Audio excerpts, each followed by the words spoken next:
નમસ્કાર દર્શક મિત્રો, તમે જોઈ રહ્યા છો સાયન્સ મીડિયા સંચાલિત 911 ઝટપટ ન્યૂઝ। આજે ભગવાન બિરસા મુંડાની 150મી જન્મ જયંતિ હતી અને તેને લઈને આદિવાસી સમાજ દ્વારા તેમની ધામધૂમથી ઉજવણી કરવામાં આવી હતી। જનજાતીય ગૌરવ વર્ષ ઉત્સવ તરીકે તેની ઉજવણી કરવામાં આવી હતી અને નવસારીના જે બિરસા મુંડાની પ્રતિમા સ્થાપિત કરવામાં આવી છે કાલિયાવાડી ખાતે, ત્યાં આજે તેમને પુષ્પહાર અર્પણ કરવામાં આવ્યા હતા। કમલેશભાઈ પટેલ ખાસ ઉપસ્થિત રહ્યા, રાજ્યકક્ષાના મંત્રી છે તેઓ ઉપસ્થિત હતા, સાથે પરેશભાઈ દેસાઈ પ્રમુખ જિલ્લા પંચાયત તેમજ રાકેશભાઈ દેસાઈ ધારાસભ્ય નવસારી તે પણ ખાસ ઉપસ્થિત હતા, સાથે નવસારીના જિલ્લા ભાજપ પ્રમુખ ભૂરાલાલ શાહ સહિતના આદિવાસી આગેવાનો પણ મોટી સંખ્યામાં ઉપસ્થિત રહ્યા હતા। ભગવાન બિરસા મુંડાની જન્મજયંતિ નિમિત્તે પધારેલા મંત્રી શું જણાવી રહ્યા છે, આવો સાંભળીએ।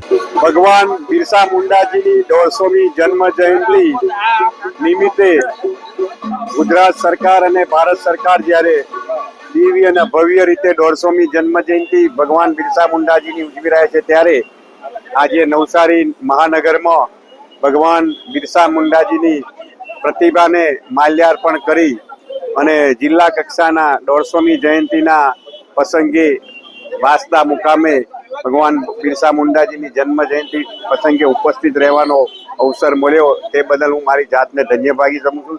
જય આદિવાસી, જય જોહાર, ભગવાન બિરસા મુંડાની જય। તો નવસારીના માજી કોર્પોરેટર શું જણાવી રહ્યા છે, આવો સાંભળીએ। જનનાયક બિરસા મુંડા ભગવાનની આજે 150મી જન્મ જયંતિ નિમિત્તે નવસારી જિલ્લાના નગરપાલિકાના કાલિયાવાડી ખાતે પ્રાંત કચેરીની બાજુમાં બિરસા મુંડાજીની જે પ્રતિમા મૂકવામાં આવી છે, ત્યાં નવસારીના તેમજ આજુબાજુના વિસ્તારના તમામ આદિવાસીઓ તેમજ રાજકીય આગેવાનો, સામાજિક આગેવાનો તમામ લોકો ભેગા થયા છે અને બિરસા મુંડાજીની 150મી જન્મ જયંતિ નિમિત્તે પુષ્પહાર કરવામાં આવ્યો છે। અને આ પ્રસંગે મારે તમામ આદિવાસીઓને ખાસ વિનંતી સાથે જણાવવાનું કે બિરસા મુંડાજીની આપણે જે જન્મ જયંતિ ઉજવીએ છીએ, ખાલી આપણે ફૂલહાર કરવા માટે નથી ઉજવતા। બિરસા મુંડાજીની જન્મચરિત્ર આધારે આપણે પણ એ રીતે કાર્ય કરવાનું છે, ફક્ત ફૂલહાર કરીને આપણે છૂટા નથી પડવાનું।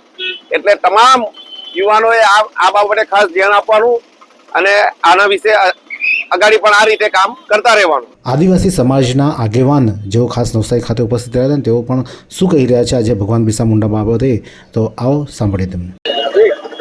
જોહાર, જય આદિવાસી। આજે ભગવાન બિરસા મુંડાની 150મી જન્મ જયંતિ નિમિત્તે આપ સૌનું હું હાર્દિક સ્વાગત કરું છું। આજે જે રીતે ભગવાન બિરસા મુંડાની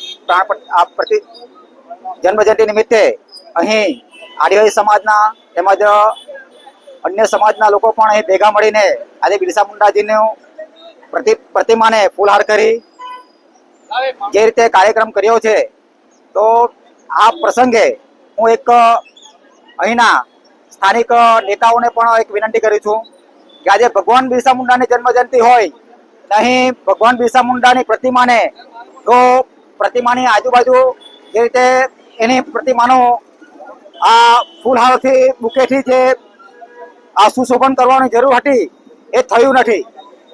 આજે જન્મ જયંતિ હોય, આપણો પ્રસંગ પોતાની ઘરે હોય તો આપણે કેટલું ધૂમધામથી ઉજવીએ છીએ, પણ એ રીતની નોંધ લેવામાં આવી નથી। તો તંત્રને પણ હું વિનંતી કરીશ અને આદિવાસી સમાજના નેતાઓને પણ કહીશ કે જે રીતે અન્ય પ્રસંગ આપણે ઉજવીએ છીએ તો એ ધૂમધામથી ઉજવો અને આ પ્રતિમાને પણ એવી વ્યવસ્થિત સુશોભિત કરો કે લોકો આપણને યાદ કરે। ફક્ત આપણે નાચી કૂદીને ફોટા પાડીને આપણે છૂટા નથી પડવાનું। અને ભગવાન બિરસા મુંડાએ તો લોકોને જાગૃત કરવાનું કામ કર્યું છે, તો આપણે પણ સમાજના લોકોને જાગૃત કરવાનું છે અને નહીં કે લોકોને આપણે ડરાવવાના। આજે આદિવાસી સમાજ હક અને અધિકારની વાત કરે છે, તેમનું કોઈ સાંભળવામાં આવતું નથી। આજે દરેક વ્યક્તિ પોતાના સ્વાભિમાન માટે જીવે છે, પણ જે રીતે આદિવાસી સમાજને જે સ્વાભિમાન મળવું જોઈએ તે હાલ હજુ મળી રહ્યું નથી। તો આ પ્રસંગે પણ હું સૌને વિનંતી કરીશ કે હવે પછી પણ જ્યારે પણ આદિવાસી સમાજનો કોઈ પણ કાર્યક્રમ હોય તો અમારી પ્રતિમાને પણ ધ્યાનમાં લેવામાં આવે અને નગરપાલિકાએ પણ ધ્યાનમાં લે કે પોતાના ખર્ચે આ મૂર્તિને સુશોભિત કરે, નહીં કે અમારે રાત દિવસ અમારે એમ ઊભી રહેવું પડે છે। જ્યારે પણ આપણે જોઈએ તો આ લાઇટિંગની વ્યવસ્થા કરવામાં આવે છે, તો લાઇટિંગ પણ વારે ઘડીએ વાહનો તોડી જાય છે, તેની પણ કોઈ ધ્યાન રાખતું નથી। તો હું આ પ્રસંગે સૌને જોહાર, જય આદિવાસી, જય બિરસા મુંડા. નવસારી જિલ્લામાં નવસારી તેમજ વાંસદા જેવા વિવિધ વિસ્તારોમાં આજે ભગવાન બિરસા મુંડાની 150મી જન્મજયંતિ ધામધૂમથી ઉજવવામાં આવી હતી અને મોટી સંખ્યામાં આદિવાસી સમાજના લોકો ઉપસ્થિત રહી અને ભગવાન બિરસા મુંડાને આજે યાદ કર્યા હતા. આ જ પ્રકારના અવનવા સમાચાર માટે જોતા રહો નવસારી લાઈવ અને ઝટપટ ન્યૂઝ.